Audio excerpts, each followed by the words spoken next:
incursionar a las aguas dulces, están avanzando al sistema terrestre, que no tenía vida. Estas algas se transforman en los primeros plántulas, que son los musgos y las hepáticas. ¿Ya? Son plantas nunca han podido abandonar el agua, necesitan la humedad, no pueden vivir musgos en ambientes secos, por dos razones. Una es que no son impermeables y se secan. Y dos, tienen las células reproductivas similares a estas algas, en los cuales el gameto masculino tiene que nadar en el agua para encontrar y fecundar el óvulo femenino. Si no hay agua, no hay reproducción. O sea, todos los musgos que vemos se reproducen con gametos como los espermatozoides nuestros, tienen que nadar. Pero este problema, y otro problema es que no tienen tejidos conductores como nuestras arterias y venas. Bueno, este problema lo solucionaron el grupo que evolucionó a partir de que son los helechos. Los helechos sí desarrollaron haces conductores y pudieron alcanzar enormes tamaños en el pasado y formar bosques enormes que explican parte de los carbones que encontramos hoy día. El problema de los helechos es que siguen dependiendo del agua para la reproducción. Si no hay agua, no se reproduce. Si el ambiente es seco, se seca. ¿Quiénes solucionaron eso? El grupo siguiente de plantas, que son las coníferas, hace millones de años atrás, los alerces, los cipreses, los pinos, que se hicieron más impermeables y desarrollaron una especie de flores, que son las piñas de los pinos. Y solucionaron el tema del agua para la reproducción, transportando el polen masculino por el viento, no por el agua. Entonces, estas plantas primitivas se polinizan por el viento que transporta el polen. Esa polinización por el viento es muy ineficiente y las plantas que siguen solucionaron eso, y cuando encontraron esa solución fue tan efectiva que explotaron las especies de plantas y se generaron miles de especies de plantas con flores, que son las plantas con flores que tenemos hoy día y que solucionaron todos estos problemas que veíamos anteriormente. Se hicieron impermeables con estomas para respirar.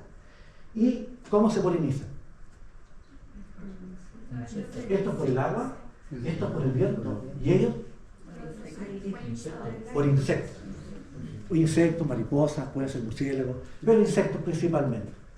Entonces establecieron una relación entre planta e insectos que fue tan efectiva en la dispersión que se originaron todos los grupos de plantas con flores que conocemos hoy día. Pero por acá surgió una rama que dio origen a los corales, la medusa, el reino animal. Surgió acá organismos muy simples como esponjas, que luego fueron dando origen a otros grupos como los moluscos, tremendamente diversos, los caracoles, las almejas, los cefalópodos.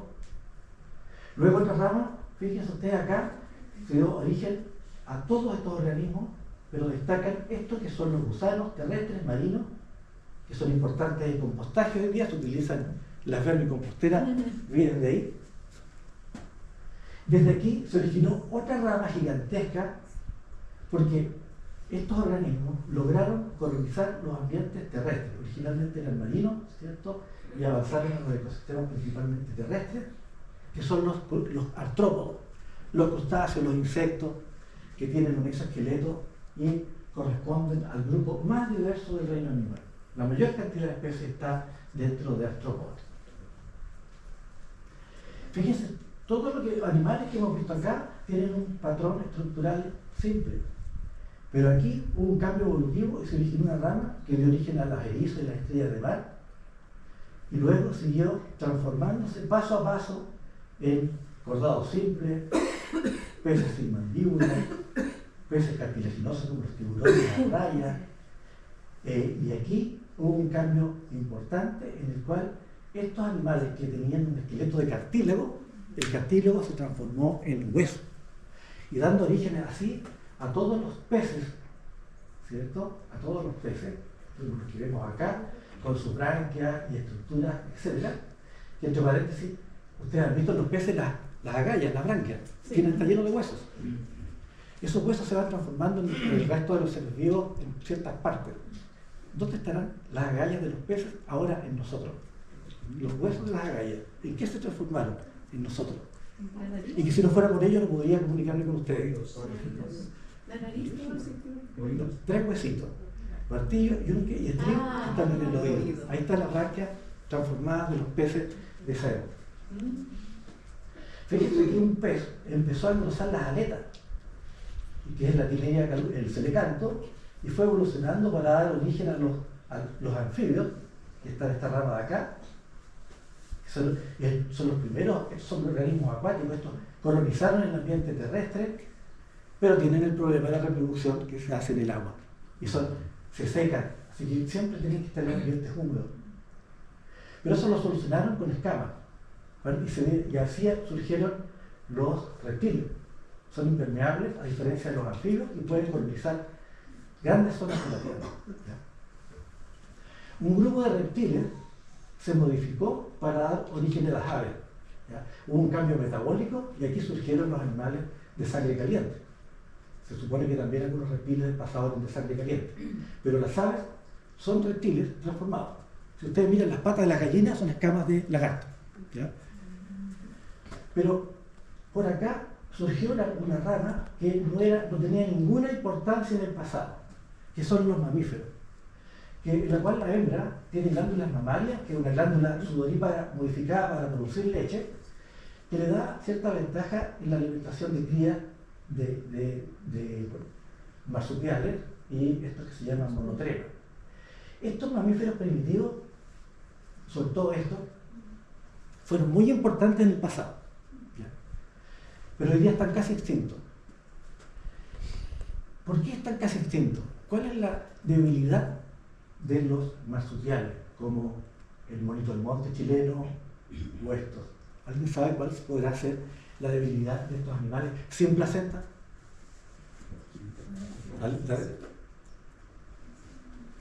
Su cría es susceptible a hacer... No crece afuera, entonces muchas veces no llega a buen puerto. Ese es el asunto. Luego de la fecundación en la hembra, sale una pequeña cría de unos pocos milímetros, que tiene que salir de la vagina y trepar por el pelo hasta el saco marsupial y refugiarse. Poder desplazarse ese tramo en el pelo produce una mortalidad enorme y esa es la gran debilidad que hizo prácticamente desaparecer a los marsupiales, porque otro grupo de mamíferos evolucionó y solucionó el problema desarrollando la placenta. Y fue tan eficiente que radió dando origen a muchos grupos de organismos placentados. ¿Ya? Pocas crías, pero muy bien cuidadas en la hembra. ¿Ya? Entonces la mortalidad de las crías es muy baja, muy eficiente, y se originaron grupos tremendamente diversos que van, ¿cierto?, desde las adaptaciones al vuelo, como los quirópteros, que tienen las manos con una membrana, estas son las manos para volar, mamíferos, ¿cierto?, carnívoros, o por ejemplo, imagínense, aquí hay un error en este diagrama que es un poco antiguo. Recientemente se ha visto que todos los cetáceos, las ballenas y los delfines, los cachalotes, evolucionaron de los lobos, ¿ya? Y de los lobos que vivían en humedales. Y en los humedales se fueron modificando su forma y dieron origen a paquicetos, que era un lobo acuático, que nadaba. Se atrofiaron las patas y se modificó para dar origen a los grandes grupos de cetáceos, con dientes y sin dientes. Para que vean cómo, cuando uno ve esto en la escala temporal, todo esto cambia, es plástico. Fíjense ustedes, aquí hay una rama que derivó en este tipo de organismos. ¿Ya? Primero unas liebres, y aquí está todo esto que son finalmente los primates, y nosotros estamos en esta parte del árbol. ¿Ya? Entonces, esto es lo que se le llama el árbol de la vida. ¿Y por qué se los muestro? La vida en la Tierra, la biodiversidad, no sé si alguien tiene algo que pudiera decir. ¿Importancia de la biodiversidad? Yo creo que al tener altos niveles de variabilidad de especies, también vamos asegurando el porvenir de la especie o de la comunidad que se acompaña de esta biodiversidad. Correcto. ¿Otra definición? ¿Alguien tiene? Yo creo que sirve de soporte para los niveles tróficos, a mayor biodiversidad, mayor capacidad de sostenerse los ecosistemas y que esto continúe, por supuesto, su proceso evolutivo en el tiempo. ¿Y otra? Se complementan entre ellas para poder sobrevivir en el mundo. Bien. ¿Otra? Sustentabilidad. Hubo 4 respuestas. Las 4 respuestas se basaron en la utilidad que tiene. ¿Ya? 2 respuestas fueron de la utilidad que tiene para el ser humano. Y 2 respuestas fueron por la utilidad que tienen los ecosistemas. Pero nadie mencionó el valor que tiene en sí mismo la biodiversidad, independientemente de la importancia para el ser humano e independientemente de la importancia para los ecosistemas. Yo sé que este es un concepto difícil de entender y durante décadas no ha sido introducido. En los últimos 8 años ha sido ya más utilizado. ¿Ya? Yo diría que en la religión judeo-cristiana durante siglos se nos ha enseñado que la naturaleza está al servicio del ser humano. ¿Ya? Y esa visión ha perdurado durante mucho tiempo. Incluso cuando me casé, el cura dijo una frase y yo, como diría mi padre, quedé muy tostado. Esa frase, ¿ya? Y eso es lo dominante. Pero hay algo más. Y ese término se ha estado utilizando recientemente, que se refiere al valor intrínseco que tienen los ecosistemas, las especies, independientemente de la utilidad que pudiera tener para una persona o para un ecosistema. Es el valor de existencia, el solo existir. Para muchos filósofos, uno no puede definir valor de algo sin referencia a nada, ¿ya? Pero para otros, sí se puede considerar que el hecho de existir ya es un valor. Yo trataba de explicarle a mis alumnos ayer, se me ocurrió un ejemplo en el momento, ¿ya? Yo le dije, imagínense un ser querido, usted, su mamá, su papá, un tío, ¿cierto? Yo usé el ejemplo de mi madre. ¿Qué valor tiene mi madre? ¿Ya? ¿Tendrá algún valor en el ecosistema, alguna importancia significativa? Tiene, como cualquiera de nosotros. Tiene un valor económico, ella en sí misma. Los huesos, los músculos que tenía. ¿Dónde está el valor? Es el valor de existencia. El solo hecho de existir. ¿Ya? No sé si me entienden. Ese concepto es muy difícil de transmitir. ¿Ya? Por este ejemplo que se me ocurrió ya así. Parece que lo estoy logrando. Es difícil de transmitir y recientemente, ¿cierto? En una encíclica papal se incorporó el valor que tiene la especie y la biodiversidad, el valor intrínseco. Entonces ya existe. Entonces cada especie, como la que muestro acá, que es un helecho, árbol, es un árbol helecho, tiene un valor solo por existir. Pero si ahora este árbol lo pongo en un contexto, sí puedo decir además que este árbol es el hábitat para muchas especies. Por ejemplo, aquí hay una puya que vive solo en los helechos y entre las hojas de esta puya hay agua y en esa agua hay crustáceos.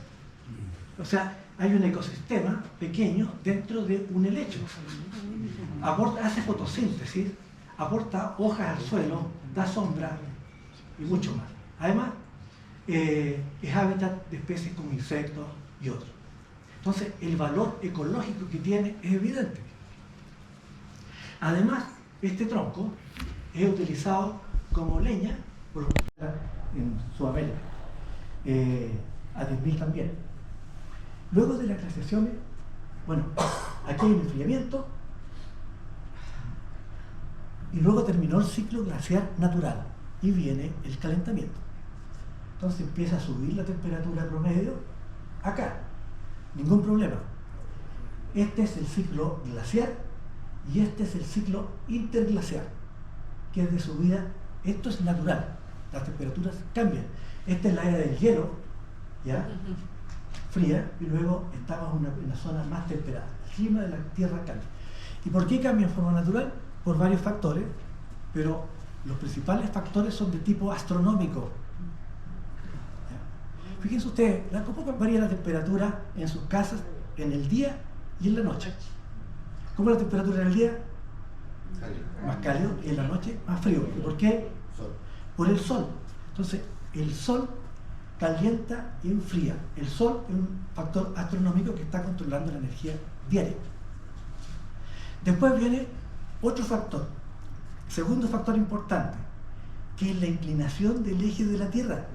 La Tierra no rota perfectamente en círculo alrededor del Sol, sino que la Tierra está inclinada a 23,5 grados. La Tierra rota así. ¿Ya? Y eso hace que hayan estaciones del año. El Sol está aquí está más cerca del Sol, es verano, y aquí es invierno. Y además está rotando. Esa inclinación de 23 grados, que entre paréntesis, la hipótesis es que se originó hace 5.500 millones de años por la colisión de un planeta hermano que tenía. En la misma órbita alrededor del Sol, habían dos planetas, Tierra y Theia.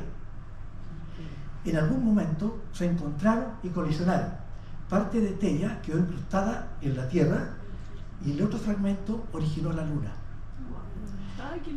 Con ese golpe, el eje de la Tierra se movió y así se originaron las estaciones del año. ¿Ya? El problema está que esta inclinación que yo les decía de 23 grados no es constante, oscila así.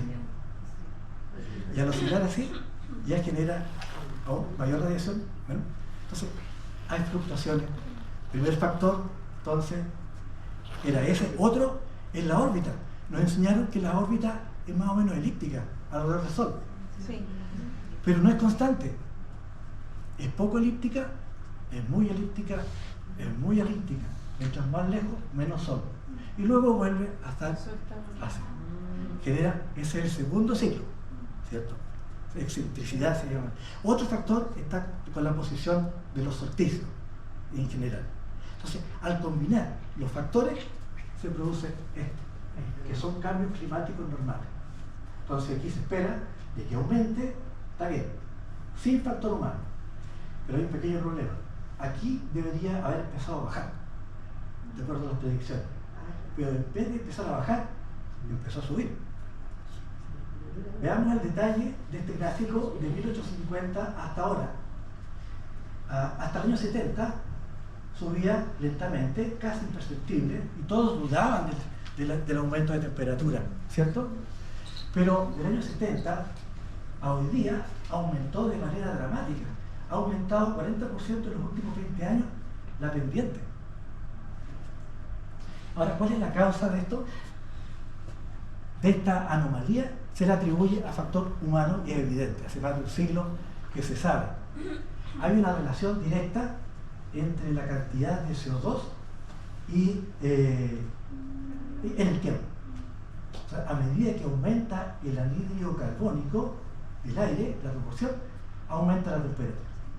Primera pregunta, ¿cuál es la fuente de CO2, de anhídrido carbónico, que es responsable de ese aumento? La represión celular. ¿Ah?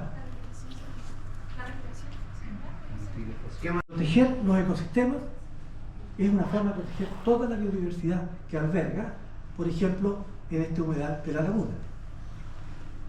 Cuando no se puede hacer conservación in situ y en condiciones extremas, se hace conservación ex situ. Y aquí tenemos tejidos de plantas al borde de la extinción, de tal forma que cuando se extingan, tener algo para poder recuperar algo de su ADN.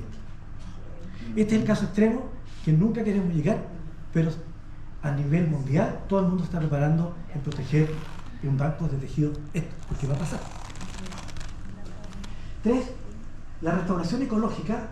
Es importante que tenemos un bosque, los bosques hay que intentar replantarlos con especies nativas, con ciertos procedimientos que hay de restauración ecológica. 4. Las estrategias de uso sostenible son relevantes. Agricultura sostenible, pesca sustentable, turismo sostenible. Todo se puede hacer, pero con cuidado, con cariño, evitando superar las capacidades de asimilación de los ecosistemas. 5. La legislación y las políticas públicas son importantes. Las normas internacionales, leyes nacionales y la implementación y también el aporte, destaco acá, los actores privados, ¿ya? La comunidad, las juntas de vecinos, tienen que ver de manera importante en esto. Muchas veces aquí no pasa absolutamente nada, pero sí aquí puede ocurrir. Y al ocurrir acá se genera un efecto en cascada de abajo hacia arriba que impacta las leyes nacionales. ¿Ya? Esto me acuerdo que me lo enseñó el senador Villagallo aquí en el EUNA hace años. Si es que no hay movimiento de la comunidad, no va a pasar nada. Así de simple, porque hay otras prioridades. ¿Ya? 6. La educación y la conciencia pública es importante. El nivel de educación que tenemos nosotros, como comunidad y la comunidad escolar, es muy bajo en este tema. Y si uno no sabe, no valora. Entonces la acción es programas de ciencia ciudadana, campaña de sensibilización y uso de redes sociales también, que lo voy a explicar con un poquito más de detalle. Ejemplos de acciones comunitarias: áreas verdes, reforestación, monitoreo de especies.